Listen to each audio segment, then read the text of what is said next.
నమస్కారం. ఆంధ్రప్రదేశ్ రాజకీయాల్లో నియోజకవర్గాల వారీగా విశ్లేషించే ఒక వినూత్న కార్యక్రమానికి మనం శ్రీకారం చుట్టాం. ఇప్పటికే చాలా నియోజకవర్గాల మీద మన అంచనాలు ఏ విధంగా ఉన్నాయి, అక్కడ అధికార వైసీపీ పరిస్థితి ఎలా ఉంది, ప్రధాన ప్రతిపక్షమైన తెలుగుదేశం పరిస్థితి ఎలా ఉంది, ఎన్నికల పొత్తులో ఉన్న జనసేన పార్టీ పరిస్థితి ఎలా ఉంది అనే వివిధ అంశాల మీద మనం చర్చించుకుంటూ ఉన్నాం. ఈరోజు మనం అనకాపల్లి నియోజకవర్గం గురించి మాట్లాడుకుందాం. అనకాపల్లి అనగానే మనకు గుర్తొచ్చేది బెల్లం మార్కెట్. ఇది మొత్తం అసలు ఆసియా ఖండంలోనే రెండవ అతిపెద్ద బెల్లం మార్కెట్. అంత బెల్లం మార్కెట్ ఇక్కడ ఉన్నది. చాలామంది ఈ బెల్లం ఉత్పత్తిదారులు కానీ బెల్లం పరిశ్రమ మీద ఆధారపడి చాలామంది జీవనోపాధి సంపాదించుకుంటూ ఉంటారు. అటువంటి బెల్లం మార్కెట్ మీద వైఎస్ఆర్ కాంగ్రెస్ పార్టీ ప్రభుత్వం చాలా ఆంక్షలు విధించింది. నల్ల బెల్లము వీటికి సంబంధించిన ఆంక్షల కారణంగా అసలు చాలామంది ఉపాధి కోల్పోతున్నారు.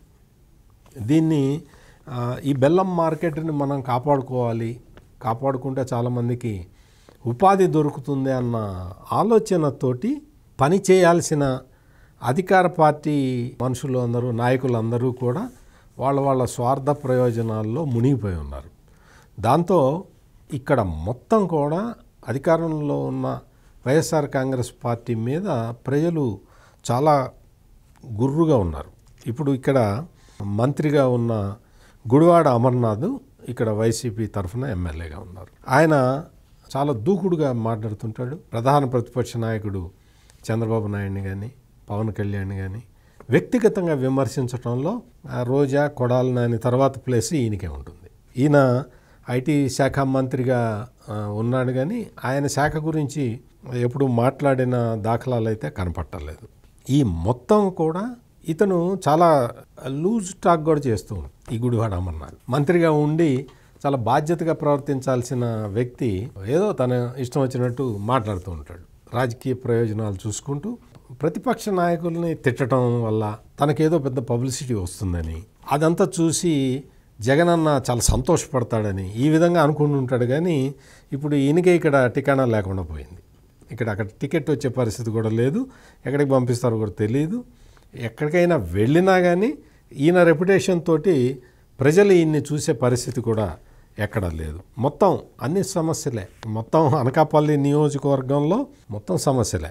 నియోజకవర్గంలో జగనన్న లేఅవుట్ల పేరుతో 2800 ఎకరాల ప్రభుత్వ బంజరు భూముల్లో లేఅవుట్లు వేశారు.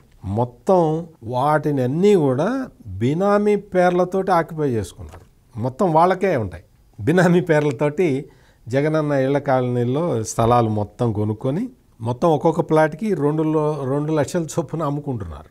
ఇది ఈ నియోజకవర్గంలో వైసీపీ సాధించిన పెద్ద ఘనకార్యం. ఈ విధంగా మొత్తం అనకాపల్లి నియోజకవర్గం అందులోనే కాకుండా ఉత్తరాంధ్రలో మొత్తం భూములు, సహజ వనరులు ఇష్టానుసారంగా దోచుకుంటున్నారు అనేది మాత్రం ప్రజల్లో బాగా ఎస్టాబ్లిష్ అయిపోయినది.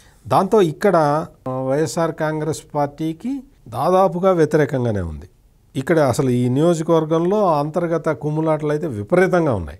ఎక్కడైనా అక్రమ సంపాదనకి అలవాటు పడ్డ వాళ్ళు ఒక డిసిప్లిన్లో ఉండలేరు. మాకు ఎక్కువ వాటా కావాలంటే మాకు ఎక్కువ వాటా కావాలని అందరూ తన్నుకోవడమే సరిపోతుంది.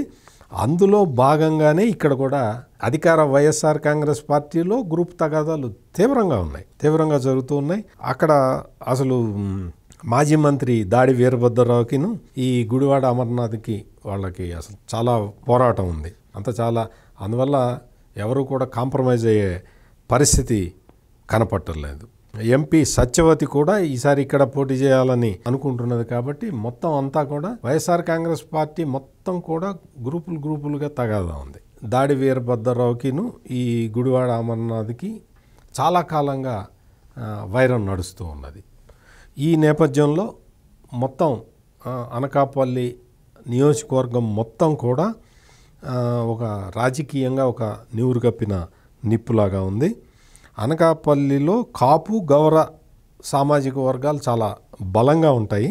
ఈ మొత్తం ఈ కులాల సామాజిక సమీకరణాలు వీటి నేపథ్యంలో వైఎస్ఆర్ కాంగ్రెస్ పార్టీ చాలా తీవ్రంగా వ్యతిరేకత చూపిస్తూ ఉన్నది. తెలుగుదేశం పార్టీ విషయానికి వస్తే మాజీ ఎమ్మెల్యే పీలా గోవిందు చాలా బలమైన అభ్యర్థిగా ఉన్నాడు. ఆయన మీద మొత్తం సానుభూతి చాలా ఎక్కువగా ఉంది. ఈ సానుభూతి కారణంగా వైసీపీని ప్రజలు వ్యతిరేకిస్తున్నారు కాబట్టి ఈయనకి సానుభూతి ఉంది కాబట్టి మొత్తం తెలుగుదేశం పార్టీకి చాలా సానుకూల వాతావరణం ఉంది.